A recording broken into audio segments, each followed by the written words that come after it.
Today we are solving maths and physics questions from past paper 2021 and our very first question is right here in front of you, which is 53rd. Okay, so it's of mathematics basically. So our question is, which one of the following is the simplification of this term, this expression? And we have now already learned about expression, right? So this expression is given to us and we just have to simplify it in order to find an answer. So it's basically no rocket science at all. Let me make it a bit easy for you. Yes, now it's fine. So yeah, which one of the following is the simplification of this term? So let's just solve it now. So our very first rule of solving any question in maths or physics is you have to write the data which is given to you. You just have to copy it down once so that you cannot be confused in it, right? So here I'm just copying it for you. Now you have to solve it. Now see, x plus 2 whole square can also be written as x plus 2, right? As well as x plus 2. Square means this term is 2 times, right? So I just wrote it 2 times. X plus 2 into x plus 2, which ultimately means x plus 2 whole square. Now we have to do the middle term break of this, right? This is the quadratic equation, and middle term break we have already learned how to do middle term break. I have to just minimize its size a bit. Okay, it's good now. Okay, we have to do the middle term break of this one, x square plus x minus 2. So now see, we have already learned this method as well, how we're gonna break the middle term. Okay, for that you have to multiply your first term with the last term. So your 1 into minus 2 is minus 2. Now see, you have to know the factors of minus 2, and so that you can add those two factors of it and you can have your middle term, right? So I can do it like this. 2 into minus 1 is minus 2, right? Which is this. And now I have to sum it in order to find my middle term break. Okay, so 2 minus 1 equals 1, which is our middle term. Middle term has 1, right? Now we can basically write it, right? In the middle term, now I can write plus 2 and minus 1. Plus 2 minus 1. So x square plus 2x plus 2x minus x minus 2. Now you just have to simplify it. Now we have solved the entire question. You have to just now simplify it a bit. And now we'll simplify it. Okay, so x plus 2 into x plus 2 upon, see, what's the common in the first two terms? It's basically x, right? So x is common. What is remaining in the first term now? X square is there, right? And 1x is already gone outside, which is we have taken the common in. Okay, so 1x is remaining, and from 2x, x has already gone out, so 2 is remaining. From here I can take minus 1 as common, and what we'll be left with is x plus 2, right? Now how I'll have to solve it? Of course, numerator will again be same, x plus 2 into x plus 2 divided by, now see what's common we have, x plus 2 we have common, right? So x plus 2 is common, and what are we left with? X minus 1. Now see, can we cancel here something? Yes, we can. X plus 2 cancel. What we are ultimately left with is x plus 2 by x minus 1. So now we have to just look for our this answer. We have just simplified it. It was in rocket science, right? So if we see our first option, x plus 2 upon x minus 1, this is what we were looking for. Okay, so this is our answer. I hope it wasn't difficult at all. It was very easy, right? So now we are going to solve our second question. Find the complete set of values of x which satisfy the inequality. So basically an inequality is given to us and we just have to simplify it in order to find the values of x, right? So for finding the values of x, you have to just simplify it. And now we are going to simplify it basically. Okay, so wait. So our first method is to copy the question down. 2x plus 3 minus 2 by 3 into x plus 1 less than 2x, right? So now what we're gonna do, since this is out of bracket, right, and when you have to multiply something with your bracket, for instance in bracket you have x plus 1 and out of bracket you have 2, so this 2 will be multiplied with this both terms, right? This is the basic rule of maths. So how you will gonna write it? 2 will be initially multiplied with x, so 2x, plus then 2 will be multiplied with 1 and 2.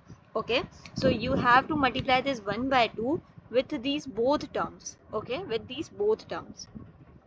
So let's multiply this with the both terms. So 1 by 2 initially multiplied by 2x, then plus 1 by 2 now multiplied by 3. Okay, then comes minus 2 by 3x and plus minus minus 2 by 3, of course 2 by 3 into 1 is 2 by 3, right, less than 2x. So now let's simplify here. 2 cancel with this 2, so now we are remaining with x here.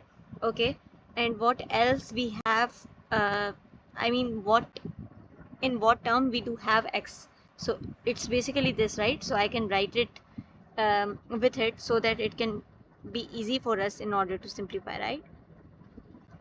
Now plus 1 into 3 is 3 by 2 and then 2 by 3 less than 2x. We have to now just simplify it. So now of course if you don't have anything in the denominator, there is always 1 and you have to basically make the denominator same in order to sum it or subtract it. So in denominator 1 is multiplied by 3 because you have to make denominator same. So if denominator is multiplied by 3, numerator must be multiplied by 3 as well. So 3x minus 2x.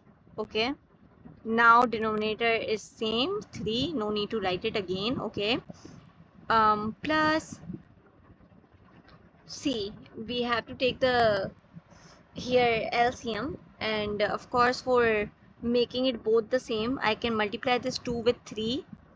2 3s are 6, so I have to make this 3 6 as well by multiplying it with 2, right? So denominator multiplied by 2, so numerator would also be multiplied by 2.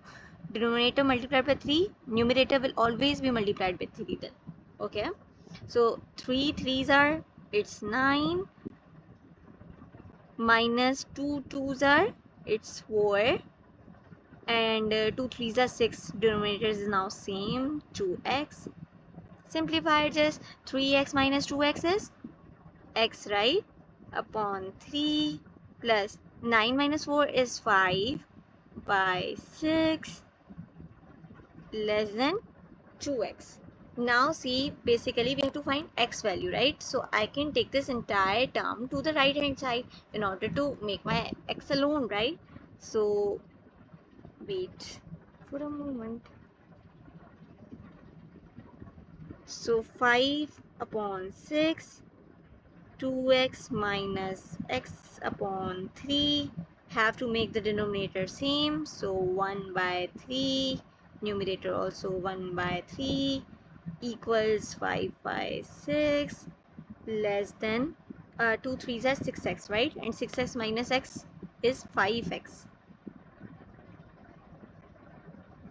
and 3 1s are 3. Okay, now we are good to go with it, and of course now we can cancel it here. I mean we can cancel this 5 5 initially. Okay, 3 is this dividing with this x, when it will go there, it will be multiplied. So 3 by 6 less than x, of course. 3 ones are 3, 3 twos are, so 1 by 2 is less than x. In other words, you can also write x is greater than 1 upon 2, right? X is greater than 1 upon 2. This is, of course, you can write. So this is an answer. I hope it was easy, not difficult again. Let's solve our third question, which is again very interesting question. And even when I was solving this, it basically integrated me a lot. I was very into solving this question. It's geometry and I love geometry. Okay, so leave what I do love and what you guys love. We all have to solve every question. Okay, so now basically if I read the question for you guys, PQR is a right angled triangle with the angle PRQ equal 90 degree. So PQR, PQR, PQR. Okay, with an angle 90 degree. Okay. Point S is on side PR, so S is on PR. We got it. Point T is on the side of RQ or QR. Same the sign. The line ST is parallel to PQ. ST is parallel to PQ. Okay, we got this as well. The line ST. Okay. RS is given, which is 2.5. Okay. PS is given, which is 1. Okay, fine. RT is given, which is 5. Okay, we got it. We got it. We got the data now. Now we are supposed to do what? What is the parameter of the trapezium? PQTS in centimeter, of course. So we are required to find the parameter. And parameter is nothing, it's just add all sides. Add all sides. They are saying PQTS. PQTS. We have to find the parameter of this. So of course we're gonna add PQ, QT, TS and SP. We are already given with SP, which is 1. Okay, now we have to find these 3 sides in order to find our parameter. So it's again very interesting because they have mentioned that okay, they have mentioned here line ST is parallel to PQ, and here if you see 2 triangles are given. Okay, one triangle is basically this, which is SRT. Okay, and other triangle we are given, which is of course a large triangle. Okay, that is PRQ, right? PRQ. These both triangles are similar triangles. These both triangles are what? They are similar triangles. They are similar triangles. Okay, so we can apply here the property that this PR is equal to SR, so their ratios are basically equal. Okay, PR upon SR, and then RQ equals RT.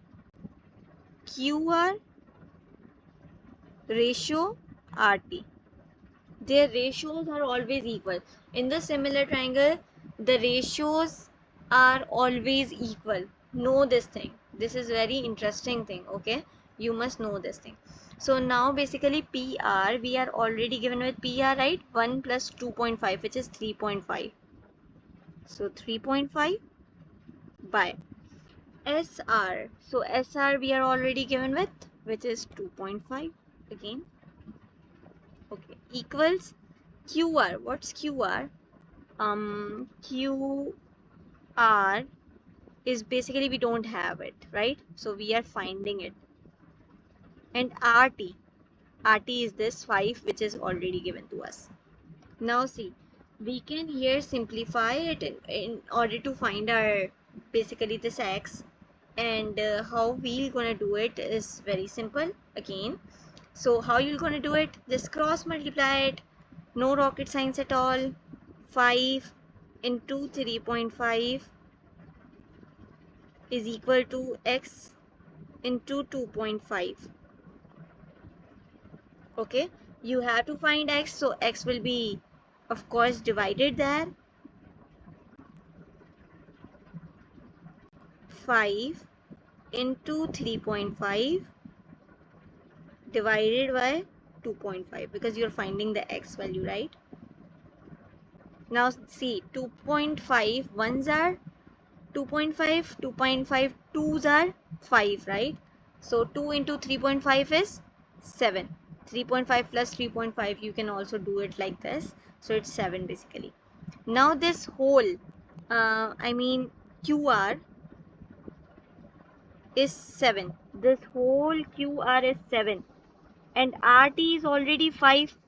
Which means my TQ will be what? 7 minus 5 is 2 centimeter. So now I find my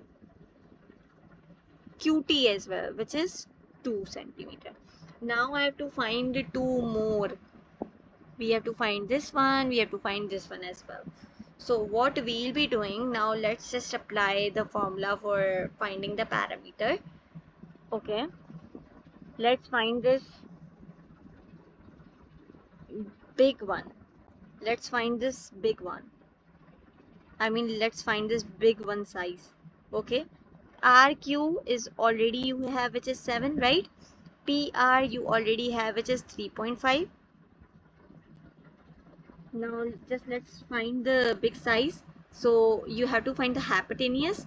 Hypotenuse square is equal to base square plus perpendicular square. So base square plus perpendicular square.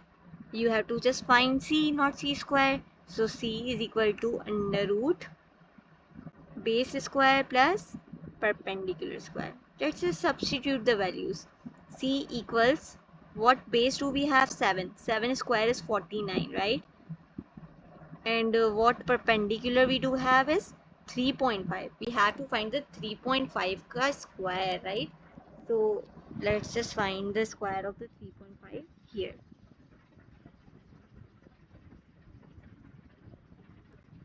3.5 into 3.5.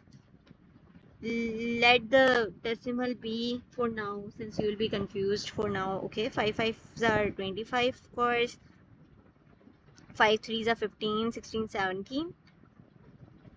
Cross. 3 5s are 15.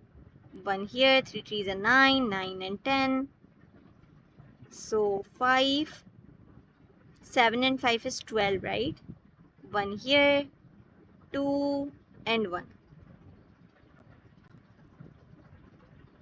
So basically we have found our value 12 to 5. Now see, after point we have here one value, and after this point we have another value. So we have to left two values after point, right? So two values after point means here. So 12.25 is the square value of 3.5. So 12.25. In order to make the solution easy for you, how can we write 12.25 in the decimal form? 12.25 in the decimal form. So this point is removed. 2 zeros have now come here. Okay. You have to just now simplify it in order to find your answer. So basically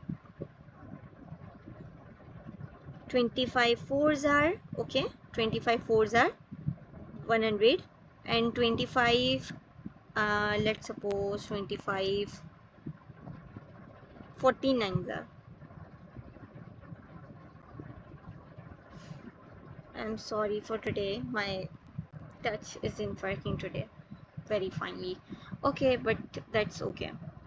Now see, 49 plus 12.25 can be written in the decimal form as 49 by 4, right? Now see, you have to do just nothing but find your answer.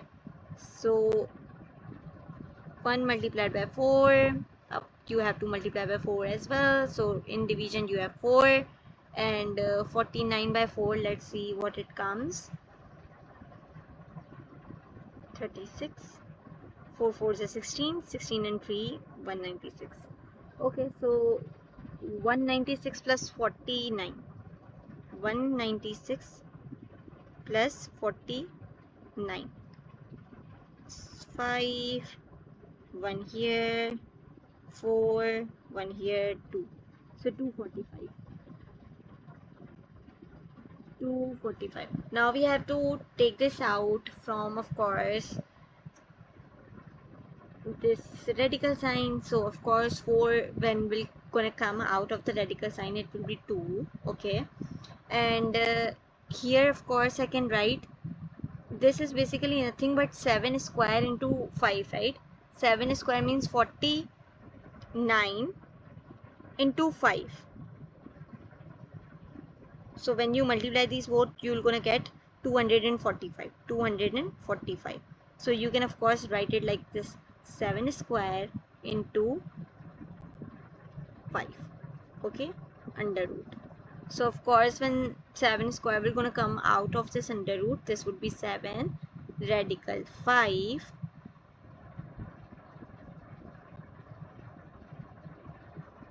sorry again 7 radical 5 by 2. So this is your value of PQ. PQ is 7 radical 5 by 2. So now you are just supposed to find only one value. You have 2 here already, 1 here already. TS. TS is this. So again you have to basically apply Pythagoras theorem. TS you have to find, okay? RS you already have is 5, and this you already have is 2.5. So again you have to apply basically Pythagoras theorem in it. So c square equals 2.5 square plus 5 square. C equals under root, and of course 2.5 square is 6.25, and 5 5s are 25, right? By adding these both values, what do we get? 31.25, which can also be written in the form of 125 by 4. So it's basically 5 square into 5, right?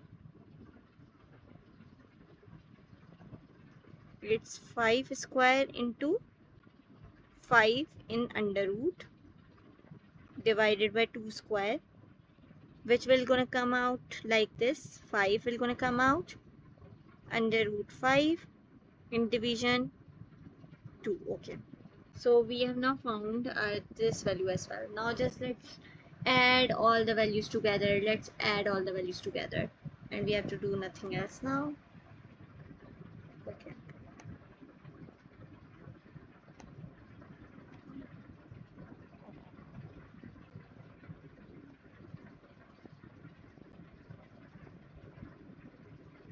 so we don't have space here.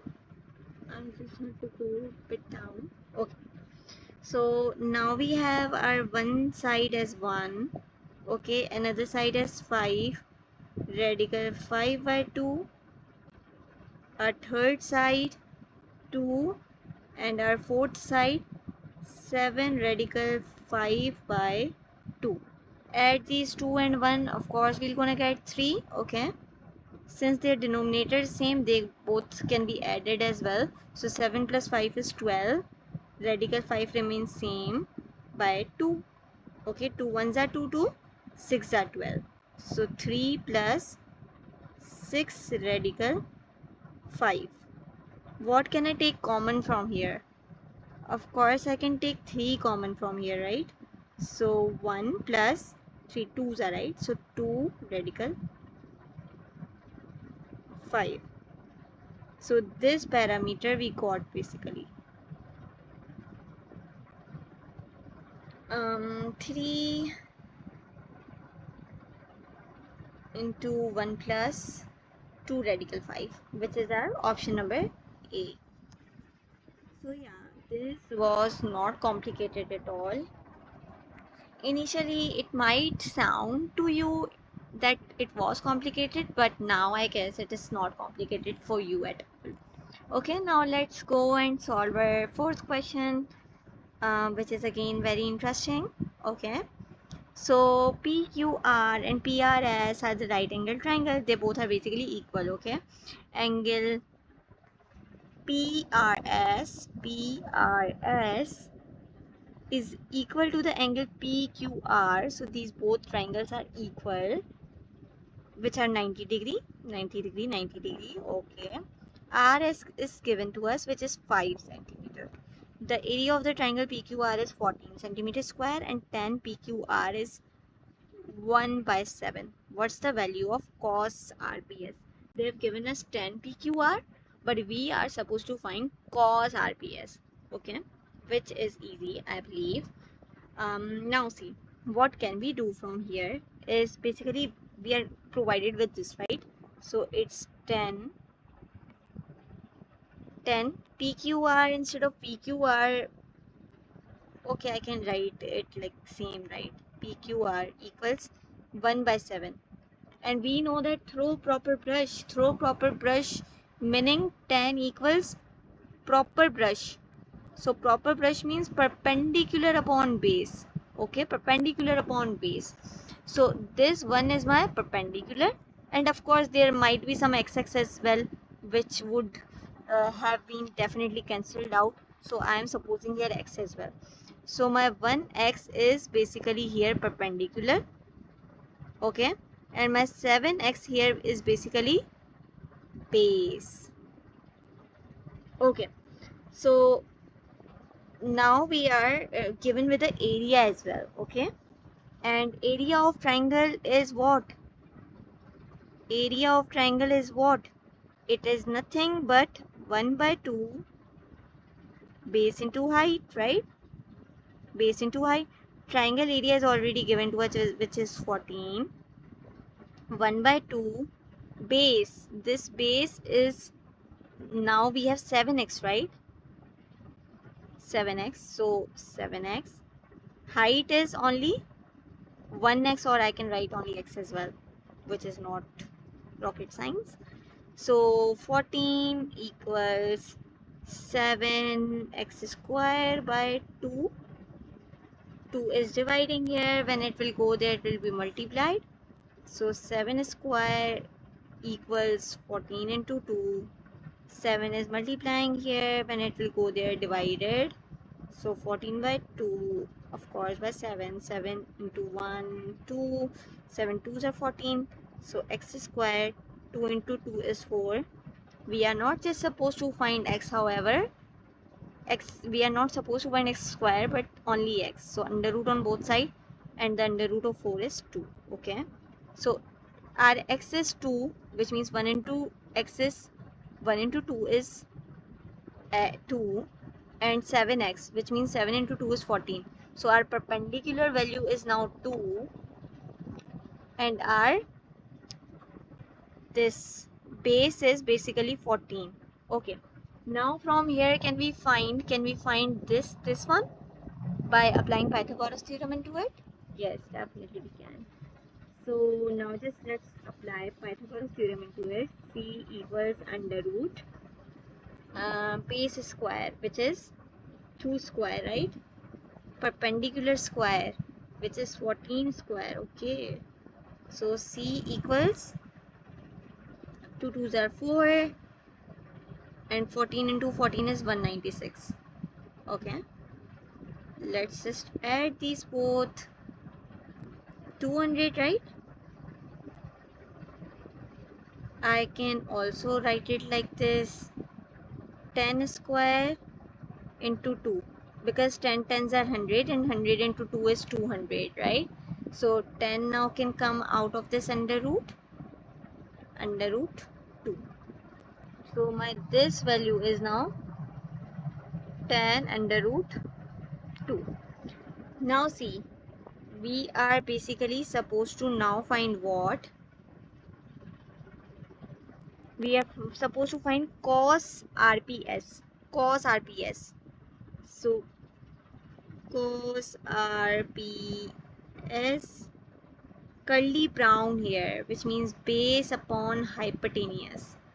Base is now already we do have, which is 10 under root 2. Okay. And of course hypotenuse we have is hypotenuse, we have to basically find it now, right? So let's just find the hypotenuse. So C equals under root 5 5s are 25, 10 10s are 100, under root out of this 2, of course 2, so 25 plus 200, 225, which can be, of course, came out to be 15 square, which means 15. So our hypotenuse is 15. Okay. In the denominator, I'm sorry again.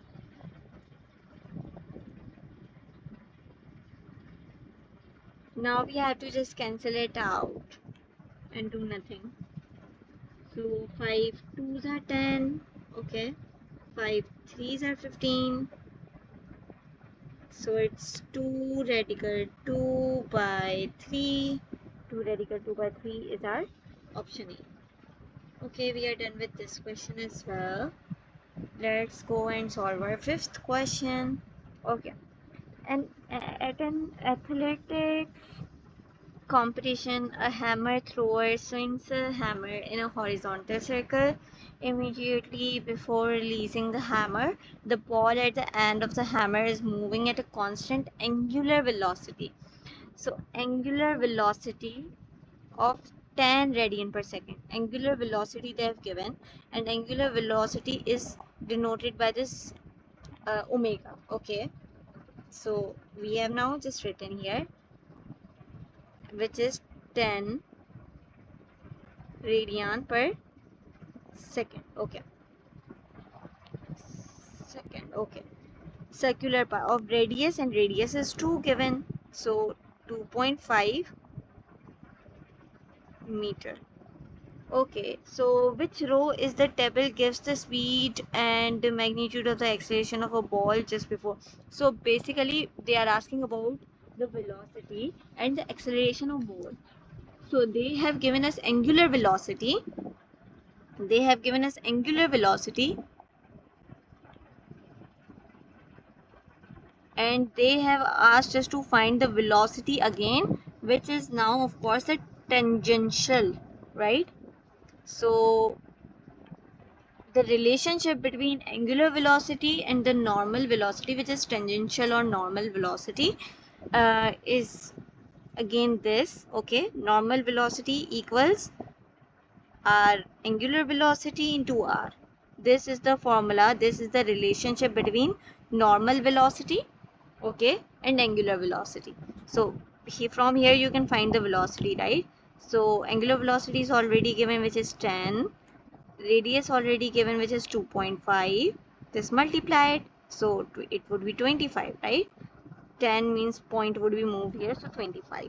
So speed is 25. Now see, in speed basically we have 25 in row number 1 as well and row number 2 as well. Now we need to know either my row 1 would be answer or row 2. Cancel these all three options because they do not have 25 in it, so they do not make sense at all, right? Now we have to find the acceleration. Okay, and the relationship between again acceleration and angular acceleration is omega square, which means velocity square into r. So we are supposed to find A and velocity we already had was 10, so 10 square into 2.5, 10 square is 100, 100 into 2.5, so it basically is 250, right? Point will come twice, I mean move twice, so 250. So acceleration is now my 250. Let's see. Yes, it is in row number 1. So my row number 1 would be answer. So it was very easy, right? You just have to know the relationship between angular velocity, normal velocity, and angular acceleration and normal acceleration. Okay, let's go and solve our third last question. A hydraulic jack consists of a piston with a small cross-sectional area connected by a tube to a piston with larger cross-sectional area. So this is larger, this is smaller, okay, and this is of course connecting oil. A downward force F1 is applied to the smaller one, okay, and F2 is applied to the larger one. We are basically supposed to find the pressure. Which of the following statements about the pressure and forces? So we are supposed to find the forces as well. And the hydraulic jackets are true. So basically we are supposed to find uh, which of these statements are true. From here you must be known about Pascal's law. So Pascal's law is very interesting law. Pascal's law is nothing but it tells you that pressure applied to the liquid, which means either here or here, anywhere in the liquid, okay, it is transmitted equally throughout the liquid. Whether you apply your pressure here or here, whether your piston is large or small, the pressure which is applied to the liquid is transmitted equally through the liquid, which means the pressure P2 here, the pressure P1, which means the pressure on the X1, okay, would be equal to pressure on the Y1, because this is what Pascal law is. Pressure applied to anywhere, okay, is basically transmitted equally throughout the liquid. So they are basically equal, okay, and the formula for finding the pressure is force per unit area. Force per unit area, force per unit area, which means force 1, area 1, force 2, area 2. So pressure is basically same. Let's see, the pressure at Y is less than the pressure at X. Of course not. They are saying this Y pressure is more and this X pressure is less. But we didn't study that. According to Pascal's law, these both pressures would be same. So the second statement, the pressure at Y is equal to the pressure at X. So yes, our initial statement is again right, but the first statement is of course false. So leave that for now. Now basically we are supposed to find the forces, right? Now see, of course this force is applied on the smaller piston. Here the area is you know what, smaller as well. Area 1 is smaller than area 2, which means force must be smaller as well. Force 1 must be smaller as well from force 2 in order to balance these both. So my force 1 is less and force 2 is greater. So force 2 is greater than force 1, which is right. Okay. So basically we have found our answer. We have found two statements are right, which is second and third, which is option number A. So this was the most easiest questions, right? It was basically the lengthy question, and this is how people just lose their confidence in the lengthy questions. You must not. This question was very easy. It was one of the easiest questions that we solved today.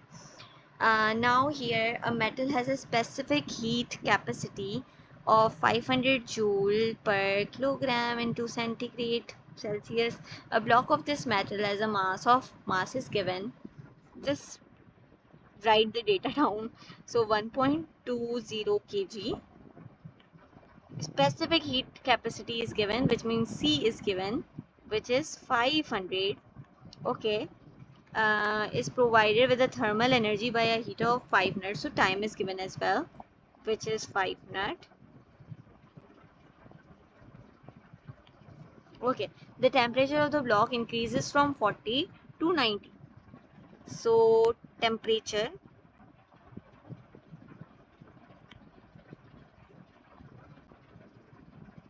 increases from 40 to 90, which means there is change in temperature, which means T2 minus T1, right? Final minus initial. So final is 90. So 90 minus initial means 40. So change in temperature is now 50 degree. Okay.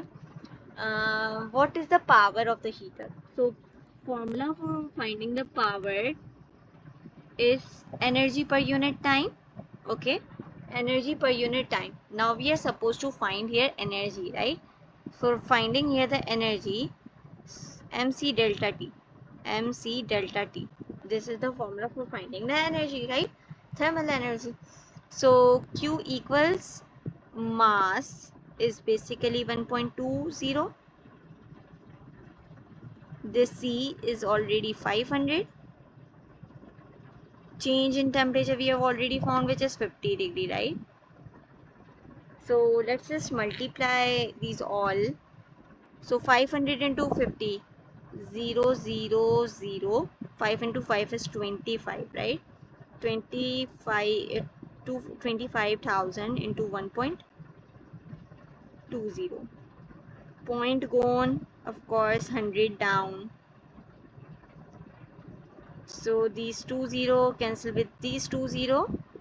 And then of course 250 multiplied by 120, 0, 0, it would be basically 30,000. So okay, 30,000. Now we have found energy. Time is already given, but time is given in minutes, okay? And we are basically supposed to find in second, okay? The SI unit of time is second. So let's convert this 5 minutes into second. 5 minutes into second. So 1 minute has 60 seconds. So 5 into 60 is basically 300, right? 5 6 are 30 and 0, of course. Energy is given now per unit time, which is 300. 0 cancel with the 0. 3 ones are 3. So basically power came out to be 100, and the unit of power is watt. So 100 watt is our answer. Okay. Now our very last question for today of 2021 past paper. Okay. Which of the following expressions give a quantity that can be measured in joules? Okay, so we have to just find the equivalent unit of joule. Okay, so initially how joule unit can be broken down. Let's see that first. So joule is basically the unit of energy. It is equivalent to work as well, right? Work is nothing but it is force into displacement, right? Okay, and force is ma into displacement. M is kg. Acceleration is meter per unit second square, and distance unit is meter. So in order to write everything combinedly, kilogram meter into meter is meter square per unit second square. So this is what our joule equals to. Okay, now let's look at our option number 1, which is momentum into velocity. Let's simplify them. So momentum is nothing but it is the product of mass and velocity, and of course velocity is again given here as well. So mass unit is kg, velocity is meter per second, and velocity is again meter per second. So kilogram Meter into meter is meter square per unit. Wait, second into second is second square. So kilogram meter square per second square, kilogram meter square per second square, which is equivalent to joule. So momentum into velocity is equivalent to joule. So yeah, we have solved all the questions. Okay. So these were basically 8 questions of maths and physics from past paper 2021.